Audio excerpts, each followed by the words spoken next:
Chapter 16. Never trust an invite without a return address. So, are you coming over tonight? Hannah switched her BlackBerry to her other ear and waited for Sean's answer. It was Thursday after school. She and Mona had just met for a quick cappuccino on campus, but Mona had to leave early to practice her drive for the mother-daughter golf tournament she was competing in this weekend. Now, Hannah sat on her front porch, talking to Sean and watching the 6-year-old twins next door draw surprisingly atomically correct naked boys in chalk all over their driveway. I can't, Sean answered. I'm really sorry. But Thursday is Nerve Night. You know that. Hannah and Sean were hooked on this reality show, Nerve, which documented the lives of 4 couples who had met online. Tonight's episode was extremely important because their favorite 2 characters, Nate and Fiona, were about to do it. Hannah thought it might start a conversation. I have a meeting tonight. A meeting for what? V Club. Hannah's mouth fell open. V Club? As in Virginity Club? Can you skip it? It was quiet for a moment. I can't. Well, are you at least coming to Noel's party tomorrow? Another pause. I don't know. Sean, you have to, her voice squeaked. All right, he answered. I guess Noel would be kind of pissed if I didn't. I would be pissed too, Hannah added. I know. See you tomorrow. Sean, wait, Hannah started, but he'd already hung up. Hannah unlocked her house. Sean had to come to the party tomorrow. She'd hatched a foolproof romantic plan. She'd take him to Noel's Woods, they could fess their love for each other, and then they'd have sex. V Club couldn't argue with having sex if you were in love, could it? Besides, the Cons Woods were legendary. They were known as the Manhood Woods because so many guys at so many con parties had lost their virginities there. It was rumored that the trees whispered sex secrets to new recruits. She stopped at the mirror in the hallway and pulled up her shirt to examine her taut stomach muscles. She swiveled sideways to investigate her small round butt. Then she bent forward to look at her skin.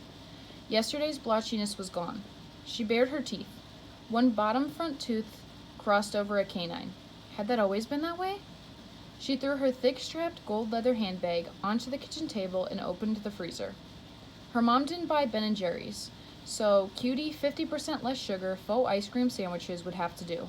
She took out 3 and began to greedily unwrap the first one.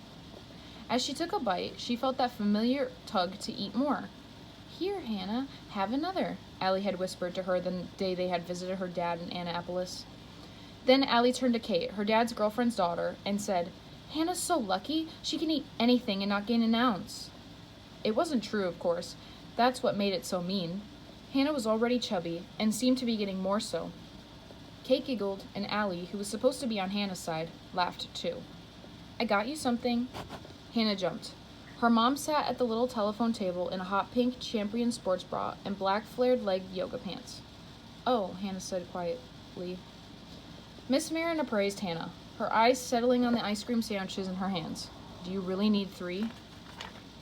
Hannah looked down. She'd chomped through one sandwich in less than 10 seconds, hardly even tasting it, and had already unwrapped the next.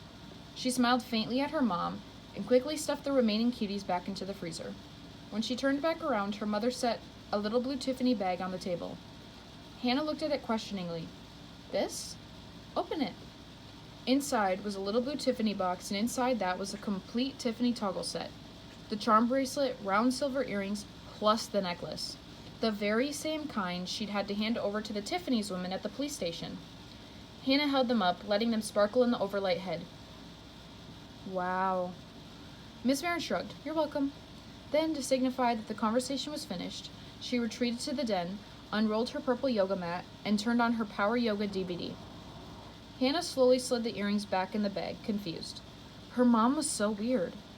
That was when she noticed a creamy square card envelope sitting on the little telephone table. Hannah's name and address were written in all caps. She smiled.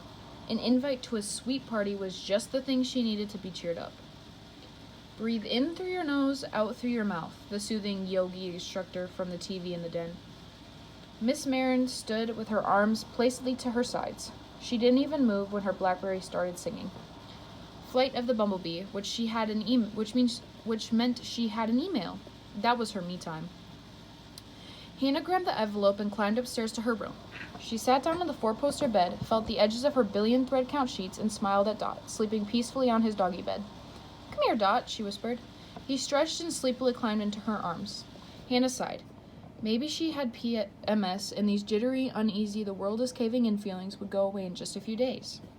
She sliced the envelope open with her fingernail and frowned. It wasn't an invitation, and the note didn't really make sense. Hannah, even Daddy doesn't love you best. What was that supposed to mean? But when she unfolded the accompanying pages stuffed inside the envelope, she yelped. It was a color printout from a private school's online newsletter. Hannah looked at the familiar people in the photo. The caption said, Kate Randall was Barnbury School's student speaker at the benefit, pictured here with her mother Isabel Randall and Miss Randall's fiancé Tom Marin. Hannah blinked quickly. Her father looked the same as when she'd last seen him, and although her heart stopped when she read the words fiancé, when had that happened? It was the image of Kate that made her skin itch. Kate looked more perfect than ever. Her skin was glowing and her hair was perfect. She had her arms gleefully wrapped around her mom and Mr. Marin. Hannah would never forget the moment she first saw Kate. Allie and Hannah had just gotten off the Amtrak in Annapolis, and at first Hannah saw her dad leaning up against the hood of his car. But then the car door opened and Kate stepped out. Her long chestnut hair was straight and shiny, and she held herself like the kind of girl who had taken ballet since she was 2. Hannah's first instinct was to crouch behind a pole. She looked at her snug jeans and stretched out cashmere sweater and tried not to hyperventilate. This was why Dad left, she thought. He wanted a daughter who wouldn't embarrass him. Oh my God, Hannah whispered, searching the envelope for a return address. Nothing. Something occurred to her. The only person who really knew about Kate was Allison. Her eyes moved to the A on the note. The cutie burbled in her stomach. She ran for the bathroom and grabbed the extra toothbrush in the ceramic cup next to the sink. Then she knelt down over the toilet and waited. Tears dotted the corner of her eyes. Don't start this again, she told herself, gripping the toothbrush hard by her side. You're better than this.